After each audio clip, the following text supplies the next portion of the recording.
Hello, question read करते हैं पहले। The average concentration of SO2 in the atmosphere over a city on a certain day is 10 ppm। What is meaning of 10 ppm? Parts पर million, यानी कि parts पर million में आप अलग अलग तरीके से कंसिडर कर सकते हैं, वेट बाय वेट कंसिडर कर सकते हैं या मोल बाय मोल कंसिडर कर सकते हैं। सो 10 पर million, so 10 moles of SO2 पर मिलियन मोल्स ऑफ एयर, इस तरह से कंसिडर किया है। सो इसका मतलब ये क्या हो जाएगा, 10⁻⁵ मोल्स ऑफ SO2 पर मोल ऑफ एयर, पर mole of air, I should write in this manner, पर मोल ऑफ एयर। सो ये हो गया आपका SO2 पर mole of air. Now so average concentration in atmosphere over city, यानी एटमॉस्फेरिक प्रेशर क्या है आपका, एटमॉस्फेरिक प्रेशर 1 एटमॉस्फेयर होगा। सो दैट इज एयर का प्रेशर कितना रहा, 1 atmosphere. So pressure, partial pressure of SO2 is going to be the similar fraction because pressure is going to be proportional to moles. So partial pressure of SO2 हो गया 10⁻⁵। Air का pressure कितना consider कर रहे हैं हम, partial pressure of air, that is air is total pressure actually, not partial pressure. Total pressure of air, हाँ ऐसे भी लिखा तो कोई दिक्कत नहीं था। Total pressure of air is 1 atmosphere, उसमें से SO2 क्या था, पार्शियल प्रेशर इज 10⁻⁵। ये किस बेसिस पे, क्योंकि pressure is directly proportional to moles.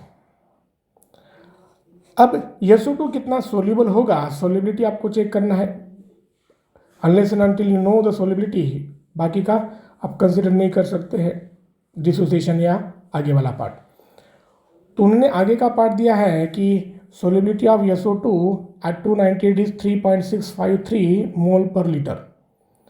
Solubility दिया है, जनरली सोल्यूबिलिटी किस पे डिपेंड करेगा, it is proportional to the partial pressure of SO2। SO2 का सोल्यूबिलिटी बात कर रहे हैं।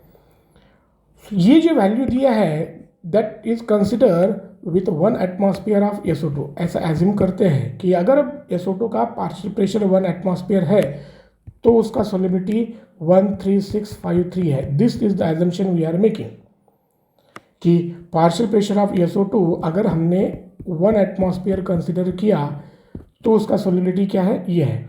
Otherwise what you need in the question is S is equal to KH into P, that Henry's constant is required for solubility, which is not given here. Therefore we are saying that partial pressure of SO2 is 1 atmosphere अगर है तो उसका solubility 1.3653 moles per liter है।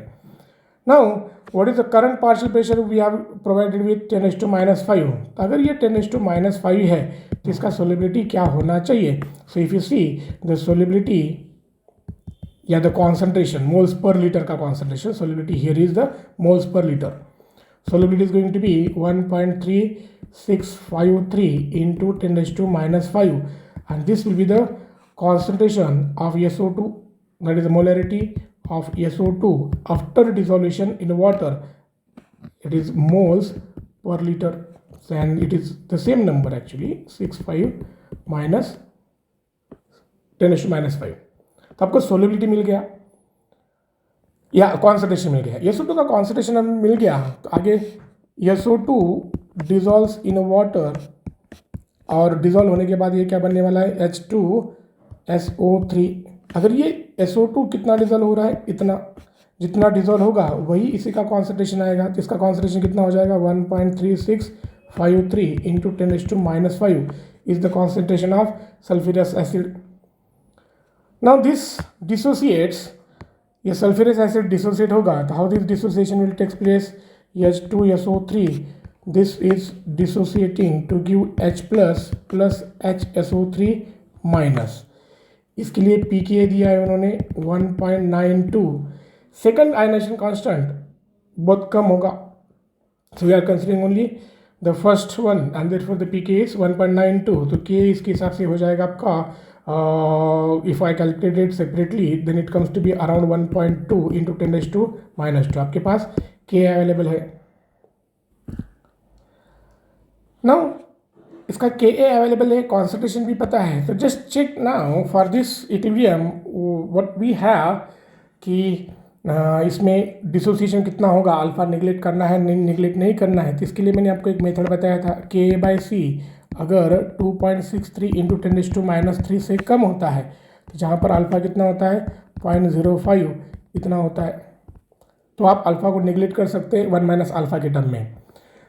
यहाँ calculate करते हैं Ka/C कितना आता है, Ka/C is 1.2 into 10⁻², C is 1.3653 into 10⁻5। This is somewhat in the term 10⁻3, यानी कि आप अल्फा को निगलेक्ट नहीं कर सकते हैं। This is a very large value. If you back calculate alpha, अगर कैलकुलेट करते हैं तो alpha is found to be around 0.998, ठीक है।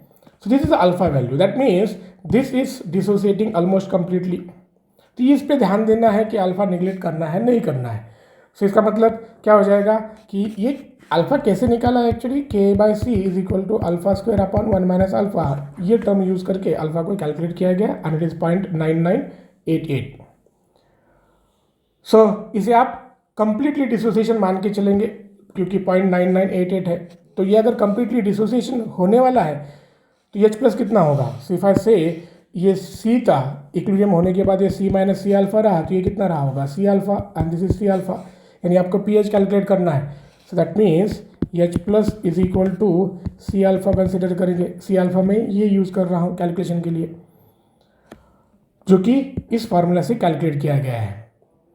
सो ये कितना आएगा आपका कंप्लीट डिसोसिएशन, 1 मान के भी चलते हैं समझो, तो ये हो जाएगा आपका 1.3653 इंटू 10⁻5 इंटू 0.9918।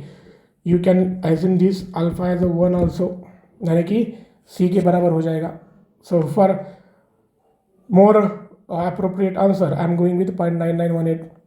तो H+ का कॉन्सेंट्रेशन आपके पास मिल जाएगा, ये हो जाएगा आपका 1.3636 इंटू 10⁻5 आफ्टर मल्टीप्लिकेशन। 1 करते हो तो भी इतना डिफरेंस आने वाला नहीं है। सो pH कितना होगा, pH होगा आपका minus log of this term 1.3636 into 10⁻5 which comes to be minus of this will be 0.1347 minus 5 and this pH on solving you will get this is 3, this is 5 and this is 6 over here, and further it is going to be 8 and this is 4.8653. so the pH is this one. Alpha यहाँ पे neglect नहीं किया है, ध्यान देना है। Alpha क्या है कैलकुलेट किया है, इस केस में 1 के बराबर है। अगर इसके साथ भी कैलकुलेट करते तो भी आपका आंसर ये रहता, थोड़ा डेसिमल में अप्रोक्सीमेशन आता। कुछ बुक्स में अल्फ़ा निगलेक्ट करके 1 - अल्फ़ा, यहाँ जो टर्म है अपना 1 - अल्फ़ा, इसको निगलेक्ट करके आंसर दिया गया है which is going to be a wrong. उससे अगर कैलकुलेट करते तो आपको 3.39 ये pH आता और ये गलत होता। इसी तरह से और क्वेश्चन देखने के लिए डिस्क्रिप्शन में एक लिंक दिया है PDF का, PDF ओपन करके क्वेश्चन पे क्लिक करना है।